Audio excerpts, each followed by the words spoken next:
Les amis, victoire du Real 1-0, but de notre capitaine Karim Benzema et donc nouvelle qualification pour les quarts de finale. Et on ne peut pas dire que cette année ça a été serré parce que là ça fait 6-2 sur l'ensemble des deux matchs. Un match aller totalement dingue et ce soir, je suis désolé, malgré ce score de 1-0 pour le Real, on a assisté à un match totalement dingue. Il y a eu beaucoup d'occasions côté Real Madrid, notamment en première mi-temps. Il y a eu des occasions pour Liverpool également. Mais à la différence du match aller, c'est qu'on a eu ce soir deux très bons gardiens. Je suis désolé, mais ce soir, Courtois et Alisson ont été exceptionnels. C'est pourquoi on a eu très peu de buts. En tout cas, le Real a fait le job. Le Real a fait du Real Champagne, un Real Madrid. On s'est régalé ce soir, c'était incroyable. Modric et Kroos ont été époustouflants dans la gestion du temps, de l'espace.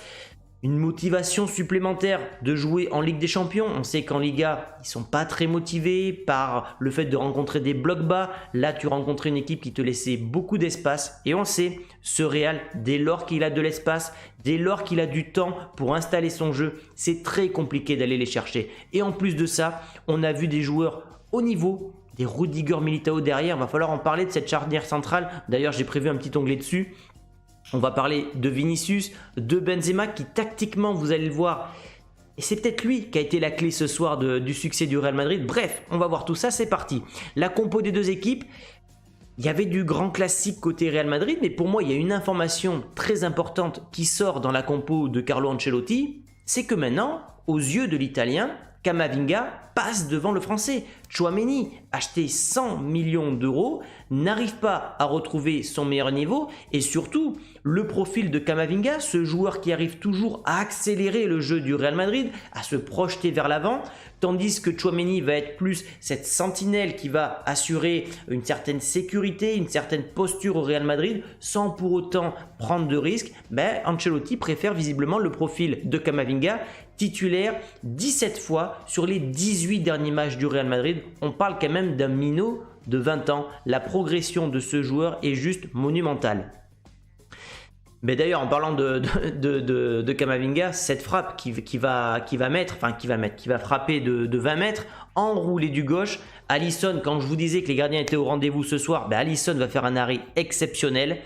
Il va la toucher du bout des doigts, transversale. Et là, on aurait pu avoir un match dingue si le Real mène 1-0, 2-0 au bout de 20 minutes. Regardez cette occasion, cet arrêt d'Alisson exceptionnel face à Vinicius. Donc, le Real a fait le job. Le Real a fait le job, mais on est tombé sur un très grand portier brésilien ce soir. Mais aussi avec un très grand Courtois. Il n'a pas eu beaucoup d'arrêts à faire, mais il les a fait, Octopus. Parce que celle-là, elle était difficile à aller chercher, il était un petit peu masqué, il a dû s'étendre. Et comme le dit ce tweetos, comme une impression qu'on est 15 fois meilleur en Champions League qu'en championnat, ce niveau, on ne l'a jamais en Liga. Et c'est tout à fait ça. Jamais on ne voit jouer ce Real Madrid avec un tel sérieux, une telle détermination, une telle intensité. On ne les voit pas se battre comme ça. On peut me trouver toutes les excuses du monde. Ces mecs-là vibrent pour la Ligue des Champions. Pour eux, une Liga, je sais pas, il n'y a pas assez de motivation, il n'y a pas assez d'enjeux. C'est un côté marathon qui ne les excite peut-être pas assez. Tandis qu'en Ligue des Champions, ces joueurs sont incroyables. Et ce Real Madrid, attention, bon, il y a du Naples, il y a du Manchester City, on l'a vu hier avec Haaland. Mais ce Real, en Ligue des Champions, face à des équipes qui vont se projeter vers l'avant, qui ne vont pas jouer en bloc bas, ce Real Madrid va être compliqué à sortir. On arrive à la mi-temps et on voit que ces statistiques, pourquoi je vous ai mis les statistiques à la mi-temps? Parce qu'elles correspondent exactement aux stats du match aller, quasiment. C'est-à-dire qu'on avait le même nombre de frappes cadrées et pourtant on avait ici 0-0 à la mi-temps, tandis qu'au match aller, on avait 5-2 pour le Real Madrid. Bien sûr, une efficacité redoutable de chaque équipe, mais aussi une mauvaise performance des gardiens. Alors que là, on a eu de très grands arrêts, ce qui fait qu'on arrive à la mi-temps à 0-0. Ces magiciens, pourquoi? Parce qu'ils étaient dans un fauteuil, ces deux joueurs ce soir. Kroos, je l'ai trouvé incroyable en jambes, il a récupéré beaucoup de ballons, il était au pressing et en plus de ça, pour moi, cet homme-là, est l'arme anti-pressing. C'est-à-dire qu'à chaque fois qu'il y a des équipes comme Manchester City, comme Liverpool, qui vont mettre beaucoup de pressing, tu peux être sûr que Tony Kroos, il est là, il va te mettre une transversale de l'autre côté et du coup, tout le pressing de l'équipe adverse est annihilé en une seule passe. Et c'est pour ça qu'il est si important au Real Madrid. Et après une telle prestation, je ne vois pas comment il ne pourrait pas jouer une année de plus. À côté de lui, on a Modric, il a 37 ans. Quel joueur à 37 ans joue encore des matchs de Ligue des Champions avec cette telle intensité, ce tel niveau? Il n'y en a pas. Donc Modric, bon, on va arrêter le débat, mais on peut largement l'inscrire, le mettre, le classer dans les 5 meilleurs milieux de tous les temps. On peut le mettre au même rang peut-être qu'un Iniesta, plus fort qu'un Xavi selon moi, parce que ouais, la régularité... ouais, c'est ça, la régularité qu'il a. Enfin, moi, ça m'impressionne. Alors oui, en Liga, comme je le dis, ben, il est à l'image de son club. Il est moins motivé, il est moins performant, mais en Ligue des Champions, il déçoit très rarement. L'an passé, souvenez-vous contre Chelsea, cet extérieur du pied qu'il va mettre à Rodrigo, c'était monumental. Le crack, parce que Camavinga, je le dis, il a une faiblesse, c'est son jeu sans ballon. Quand il perd le ballon, il a tendance à faire beaucoup de fautes. Je pense que il arrive mal à positionner son corps dans l'espace. Il met sa jambe une seconde trop tard, mais ça, il va l'apprendre. Il a que 20 ans, hein, il vient de Rennes, donc il va l'apprendre tout ça. Par contre, dès qu'il a la balle, il a une justesse technique. Il se marie magnifiquement bien, si vous voulez, avec des Modric et des Kroos. Et en plus de ça, il a cette capacité à éliminer un adversaire, à accélérer le jeu du Real Madrid et à jouer avec beaucoup de verticalité. J'adore son profil. Évidemment, il y a encore quelques trucs à régler, des mauvaises passes contre le Barça, des fautes par-ci par-là. Mais là, on tient un véritable crack qu'il va falloir polir au fur et à mesure des années. Pourquoi je voulais vous montrer ça? Parce que ça, en fait, c'est la position des deux équipes sur l'ensemble du match. On voit un Liverpool qui a joué assez haut, qui a pris des risques. C'est logique, il devait remonter 3 buts.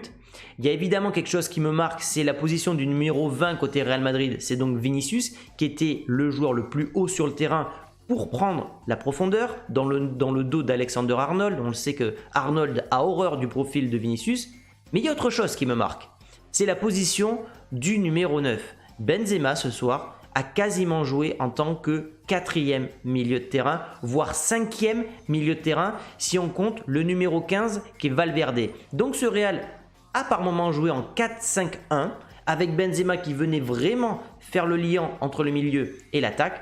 Et quand je dis qu'il a été moins performant, il s'est moins mis en avant par rapport à d'habitude, mais il a été essentiel dans le jeu du Real Madrid ce soir, notamment en allant chercher les ballons chez Modric et chez Kroos et en allant lancer le numéro 20 qui est Vinicius dans la profondeur. Donc Benzema ce soir est sans doute la clé de cette rencontre. Létal. Pourquoi létal? Parce que pendant 80 minutes de jeu, le Real n'a pas été létal et ça aurait pu nous jouer des mauvais tours. Il faut que ce Real devienne létal, empêche tout suspense. Heureusement, c'est le Real qui a marqué l'unique but de la rencontre et qui s'est donc qualifié. Mais imaginez-vous qu'on domine comme ça pendant 70-75 minutes et que Liverpool ouvre le score.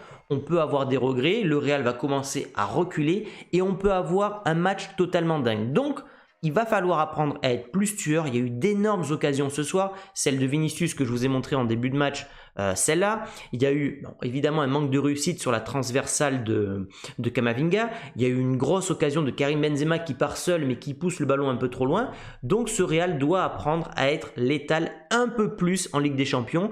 Ça avait été le cas au match aller et c'est dommage qu'ils ne l'ont pas été ce soir.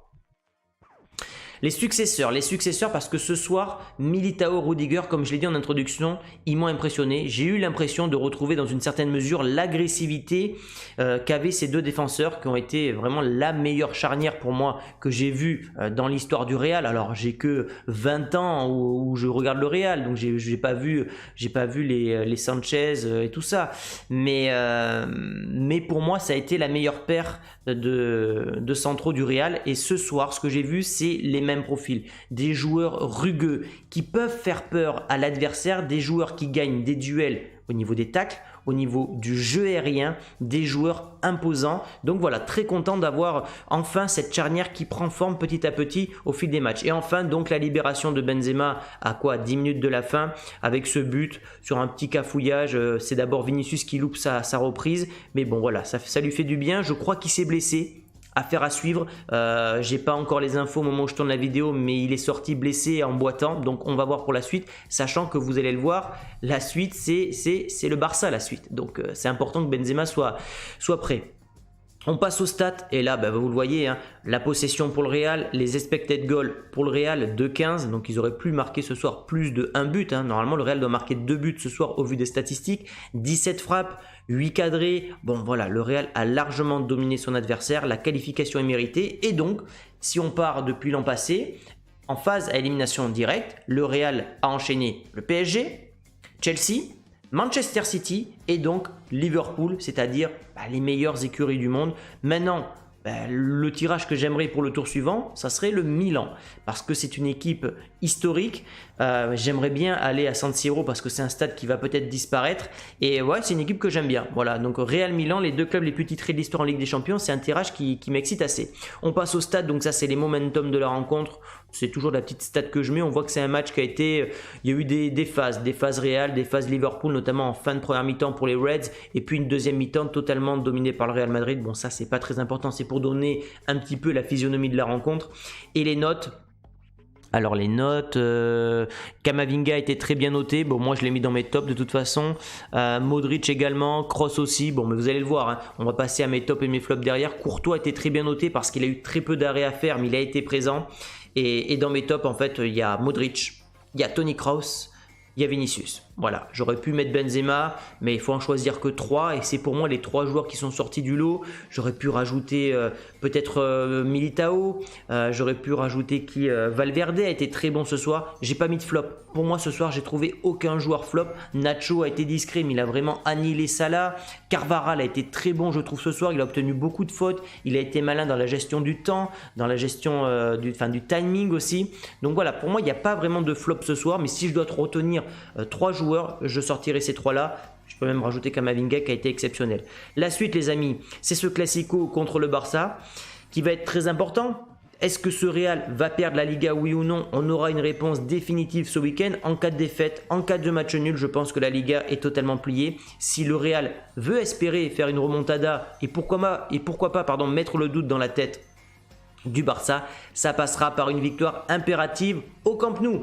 Voilà les amis ce que j'avais à vous dire ce soir pour ce débrief. Évidemment on va se retrouver pour les quarts de finale, l'aventure continue. Ça veut dire quoi? Ça veut dire d'autres analyses sur la Ligue des Champions, d'autres avant-matchs, d'autres débriefs et ça c'est que du bonheur. Donnez-moi votre avis sur ce match là, donnez-moi vos tops et vos flops et on se dit à demain pour une vidéo annonce très spéciale. Je compte sur vous.